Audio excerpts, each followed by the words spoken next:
हरिओम। दंडकारण्य में 5 वृक्षों पीपल, आंवला, बिल्व, आम और वट से शोभित पंचवटी में श्री लक्ष्मण ने गोदावरी के निकट प्रभु श्री राम और सीता के सहयोग से 2 पर्णकुटी बनाई। एक विशाल पर्णकुटी प्रभु राम के लिए, दूसरी छोटी अपने स्वयं के लिए। इन पर्णशालाओं को देखकर प्रभु प्रसन्न हुए।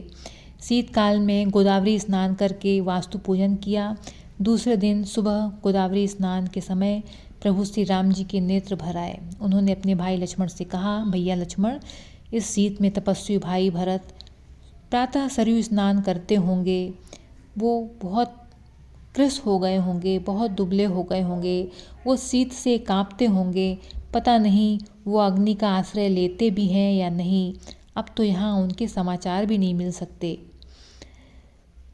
तो लक्ष्मण ने अपने बड़े भाई को कहा कि आप पितृतर्पण देव पूजन करके सूर्य को अर्घ्य दे लें।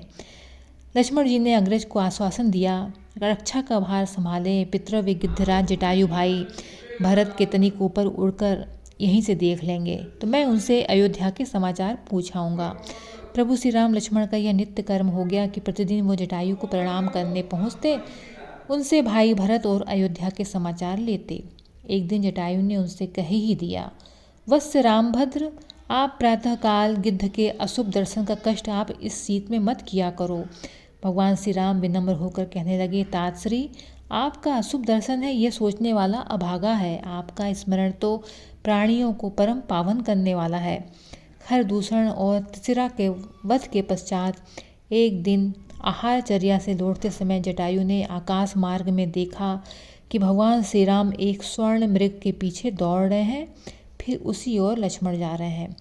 उन्होंने पर्णकुटीर की ओर दृष्टि डाली तो उन्होंने देखा कि रावण यति के वेश में सीता जी के समीप आया और उन्हें रथ में बिठाकर चल दिया।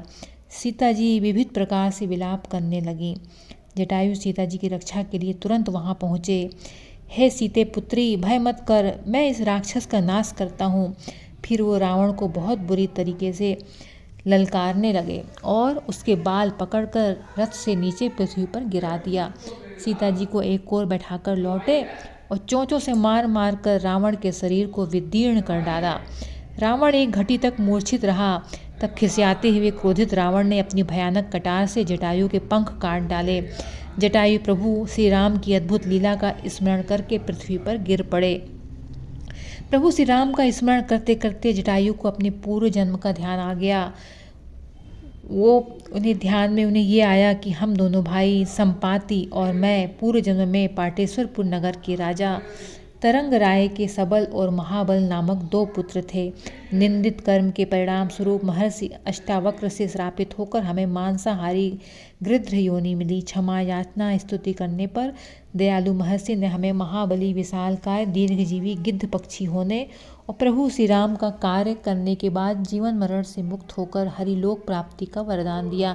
रावण की कटार से पंख विहीन होकर पृथ्वी पर पड़े जटायु फिर सोचने लगे, युवावस्था में इस रावण को ऋषियों को मारते भगाते देखकर भयंकर युद्ध के बाद इसे मैंने निगल लिया था, पेट में जलन होने से उगल दिया। इस प्रकार निगलने उगलने की अनेक बार क्रिया हुई। देवर्षि नारद ने रावण को मुझसे छुड़वाया और मुझसे कहा, प्रभु श्री राम के हाथों इसकी मृत्यु होगी। प्रभु श्री राम और लक्ष्मण जी सीता जी को खोजते हुए घायल अवस्था में पड़े जटायु के पास पहुँचे। जटायु ने रावण द्वारा सीता हरण और उससे युद्ध करते हुए स्वयं के पंख विहीन हो जाने का समाचार प्रभु को दिया। प्रभु ने जटायु के सिर पर हाथ रखा। उनकी मुख छवि को देखकर जटायु की समस्त पीड़ा समाप्त हो गई। प्रभु ने जटायु को शरीर रखने का बहुत आग्रह किया कि आप पुत्र सेवा का सुख देखें और मुझे पिता का आनंद दें, लेकिन जटायु नहीं माने। प्रभु मरते समय जिनका नाम मुख में आ जाने से अधम भी मुक्त हो जाता है, वही आप साक्षात पर ब्रह्मा मेरे नेत्रों के सामने खड़े हैं। अब मैं किस कमी की पूर्ति के लिए देह को रखूं? गृध्रराज ने अपने श्रेष्ठ कर्मों से दुर्लभ गति पाई। प्रभु से अखंड भक्ति का वर मांगकर वे श्री हरि के परम धाम को चले गए। प्रभु ने अपने हाथों से उनकी उत्तर क्रिया संपन्न की। विद्वानों ने जटायु को उच्च कोटि का नारी का शील रक्षक बताया है। मानस के सबसे उत्कृष्ट पात्र जटायु ने भगवती सीता के संरक्षण में अपने प्राणों की आहुति दी। उनका यह बलिदान भारतीय संस्कृति की अमूल्य धरोहर है।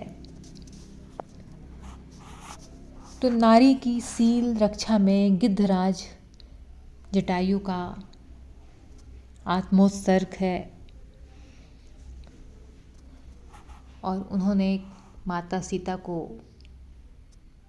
बचाने की बहुत कोशिश की और कोशिश करते करते उन्होंने अपने प्राण त्याग दिए। वीडियो पसंद आए सब्सक्राइब कर लें, बेल बटन दबा लें ताकि नोटिफिकेशन मिले।